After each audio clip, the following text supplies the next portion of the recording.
수백만 명의 사람들이 TV 앞에서 비명을 지르고 얼굴에 색칠을 하며 생판 남인 선수 11명이 경기에서 졌다는 이유로 감정적으로 무너져 내릴 때 그 상황에 전혀 관심이 없는 거대한 집단이 존재합니다. 신경과학에 따르면 이들의 뇌는 실제로 다르게 설계되어 있을 수 있습니다. 지금부터 제가 드릴 이야기는 여러분이 스포츠에 집착하는 사람들을 바라보는 시각을 완전히 바꿔놓을 것입니다. 여기에 아무도 말해주지 않는 사실이 있습니다. 스포츠에 관심이 없다는 것이 당신을 지루한 사람으로 만드는 것은 아닙니다. 열정이 부족한 것도 아니고 당신에게 문제가 있는 것도 아닙니다.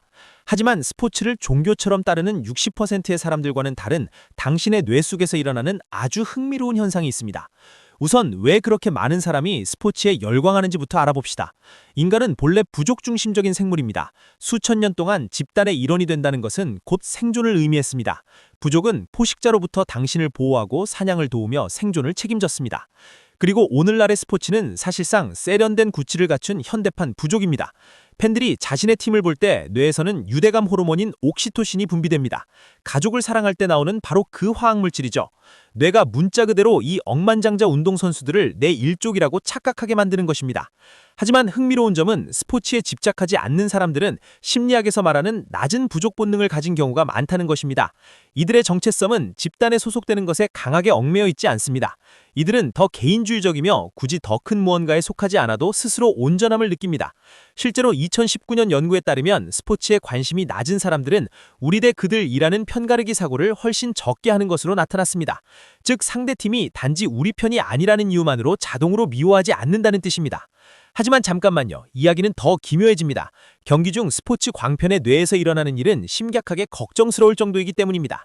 선물을 열기 직전에 그 설레이는 기대감을 아시나요? 그것이 바로 뇌에서 도파민이 분출되는 순간입니다. 스포츠 팬들은 매 경기, 매 순간 이 도파민을 미세하게 투여받습니다. 이것은 문자 그대로 중독적입니다. fMRI 스캔을 이용한 연구에 따르면 자신의 팀을 응원하는 것은 도박이나 다른 강박적인 활동과 동일한 뇌 보상센터를 활성화합니다. 특히 불확실성이 이 중독을 강력하게 만듭니다. 우리 팀이 이길지 질지 모르는 불예측 불가능함이 도파민을 계속 흐르게 하는 것이죠. 이것은 심리학에서 알려진 가장 강력한 보상체계인 간헐적 강화로 슬롯머신이 사람들을 중독시키는 원리와 섬뜩할 정도로 비슷합니다. 여러분의 뇌는 도파민의 출처가 어디인지 크게 구분하지 않습니다. 그저 더 많은 도파민을 원할 뿐입니다. 반면 스포츠에 무관심한 사람들은 타인의 경쟁을 대리만족하는 것으론 도파민 시스템이 자극되지 않습니다. 그리고 이것은 유전적일 수도 있습니다. 시카고 대학의 연구에 따르면 도파민 리셉터 유전자의 변이에 따라 스포츠 관람과 같은 경쟁적인 활동에 얼마나 관심을 가질지가 결정될 수 있다고 합니다. 즉 레이커스 팀이 이기든 지든 당신이 완전히 무관심한 이유는 문자 그대로 당신의 DNA에 새겨진 것일지도 모릅니다. 또 다른 심리 현상도 있습니다. 스포츠 팬들은 반사된 영광 누리기라는 것을 경험합니다. 팀이 이기면 우리가 이겼어 라고 말하고 팀이 지면 그들이 졌어 라고 말합니다. 대명사가 바뀌는 것을 보셨나요? 스포츠에 집착하지 않는 사람들은 이런 식의 심리적 저리감을 잘 하지 않습니다. 이들은 자아 개념이 더 일관성이 있습니다. 자신의 성공을 느끼기 위해 외부의 성공이 필요하지 않으며 자존감이 더 안정적입니다. 스스로가 통제할 수 없는 일에 자존감을 의존하지 않기 때문입니다. 여기서 모순처럼 들리는 사실 하나 있습니다. 스포츠 팬들은 종종 특전 공감 지표에서 더 높은 점수를 받곤 합니다. 유니폼을 입은 낯선 선수의 고난에 깊이 이익냐비 때문입니다. 그렇다면 비팬들은 왜 선수들에게 공감하지 않을까요? 그것은 공감의 할당 문제입니다. 누구에게나 무언가를 깊이 아끼는 에너지는 한정적입니다. 스포츠를 좋아하지 않는 사람들은 그 공감 에너지를 사회적 가외, 개인적인 관계, 창의적인 프로젝트 혹은 지적 챌린지에 더 줄립니다. 2021년 연구에 따르면 스포츠에 관심이 적은 사람들은 경험에 대한 개방성과 예술과 미에 대한 사랑에 훨씬 더 높은 점수를 받았습니다. 이들은 예술, 음악, 자연 혹은 새로운 아이디어에서 감정적인 고양감을 얻습니다. 또한 어떤 사람에게 스포츠에 대한 무관심은 방어기제일 수도 있습니다. 과거 체육 시간에 괴롭힘을 당했거나 스포츠 컬처에서 소외감을 느꼈을 수도 있습니다. 혹은 스포츠 팬덤 특유의 악질적인 경쟁심에 거부감을 느낄 수도 있습니다. 성인이 TV 안 공놀이의 소리를 지르는지 이해하지 못할 수도 있습니다. 당신의 무관심엔 배경이 있을 수도 있고 아니면 그냥 단순히 지루한 것일 수도 있습니다.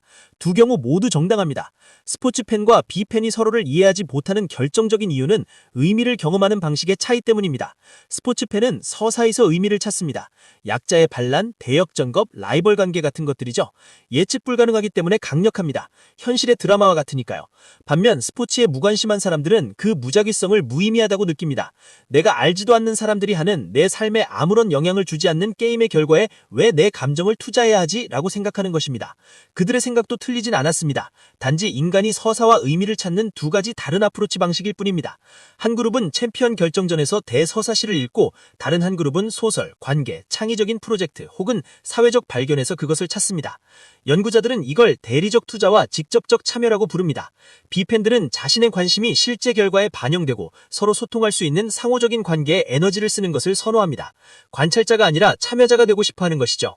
흥미롭게도 스포츠에 집착하지 않는 사람들은 자신의 삶에 더 현존하다고 보고되기도 합니다. 매주 일요일 3시간씩 남의 사투를 지켜보는 대신 자신의 삶에 더 집중하기 때문입니다. 여기엔 조용하지만 급진적인 가치가 있습니다. 결론적으로 스포츠에 관심이 없다고 해서 인생의 근본적인 경험을 놓치고 있는 것은 아닙니다. 당신은 그저 다른 뿐입니다. 뇌의 보상 시스템과 부족 본능, 공감의 할당이 다르게 설정되어 있을 뿐입니다. 그리고 그것은 지극히 정상입니다. 다음에 누군가 그 경기 봤어? 라고 물었을 때 당신이 정말로 무관심하다면 기억하세요. 당신은 고장났거나 지루한 사람이 아닙니다. 당신은 그저 다른 게임을 하고 있는 것일 뿐입니다. 아마도 그 게임이 훨씬 더 큰 가치를 지니고 있을지도 모릅니다. 우리는 왜 남이 운동하는 것을 보며 몸을 들썩일까요?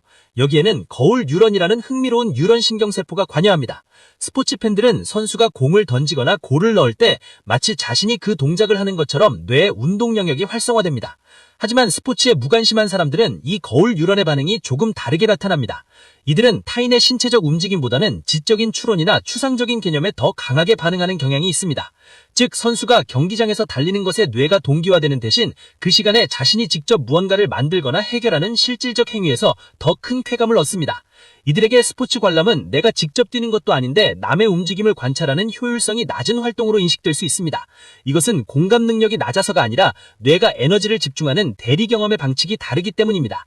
스포츠 팬들의 머릿속에는 방대한 양의 데이터가 저장되어 있습니다. 선수의 통계, 역대 전적, 전술적 변화 등이죠. 심리학에서는 이것을 거그니티브 인간이라고 부릅니다. 우리의 뇌 용량은 한정되어 있고 우리는 그 공간을 무엇으로 채울지 무의식적으로 선택합니다. 스포츠에 관심이 없는 사람들의 뇌는 이 긴지 공간을 다른 형태의 데이터로 가득 채우고 있습니다. 그것은 복잡한 프로그래밍 코드일 수도 있고 역사적 사건의 연도 혹은 정교한 요리 레시피나 악보일 수도 있습니다. 스포츠 팬들이 어제 경기의 점수를 기억할 때 B팬들은 자신이 몰입하고 있는 분야의 데이터를 처리합니다. 이들은 단순히 관심이 없는 게 아니라 자신의 인지 능력을 스포츠 통계 쌓기에 자신의 삶을 건축하는 실질적 도구에 비중을 두고 있는 것입니다. 스포츠 중심의 사회에서 무관심자로 산다는 것은 때로는 사회적 비용을 발생시킵니다. 직장에서의 가벼운 대화나 명절 모임에서 소외감을 느끼기도 합니다. 많은 B팬이 겪는 이 조용한 소외감은 심리학적으로 꽤나 흥미로운 지점입니다. 사회적 소속감을 중요시하는 사람들에게는 이것이 큰 스트레스가 될 수 있지만 독립적 사고방식을 가진 사람들에게는 오히려 자신만의 세계를 견고히 하는 계기가 됩니다. 이들은 무의미한 잡담보다는 깊이 있는 대화를 선호하며 집단 논리에 휩쓸리지 않는 강한 자아를 형성하게 됩니다. 어제 경기 봤어? 라는 질문에 당당하게 아니 나는 대신 다른 흥미로운 일을 했어 라고 말할 수 있는 사람들은 타인의 시선보다 자신의 내면적 만족을 우선시하는 심리적 성숙도를 보여주기도 합니다. 결국 스포츠에 대한 열광과 무관심은 우리 인간이 가진 다양성의 한 단면일 뿐입니다. 누군가 거대한 경기장에서 수만 명과 함께 함성을 지르며 삶의 에너지를 얻고 누군가는 고요한 서재나 작업실에서 자신만의 창조물을 만들며 그의 못지않은 황열경을 경험합니다. 중요한 것은 여러분이 어느 쪽이라는 것이 아니라 여러분의 주의력을 어디에 쓰고 있느냐는 것입니다. 여러분은 군중의 함성에 휩쓸려가는 사람이 아니라 자신의 주의력을 스스로 통제하고 자신이 선택한 가치에 에너지를 집중하는 사람입니다. 스포츠 팬들이 팀의 승리에 환호할 때 여러분은 여러분 자신의 삶이라는 경기장에서 매일매일 작은 승리를 일구어 나가고 있습니다. 여러분의 뇌는 틀린 것이 아니라 단지 더 특별한 목적을 위해 최적화되어 있을 뿐입니다. 여러분만의 속도로 여러분만이 찾을 수 있는 의미를 향해 계속 나아가십시오. 그것이 바로 여러분이 인생이라는 게임에서 진정으로 승리하는 방법입니다. 오늘 이야기가 여러분의 내면을 이해하는 데 도움이 되었기를 바랍니다. 시청해주셔서 감사합니다.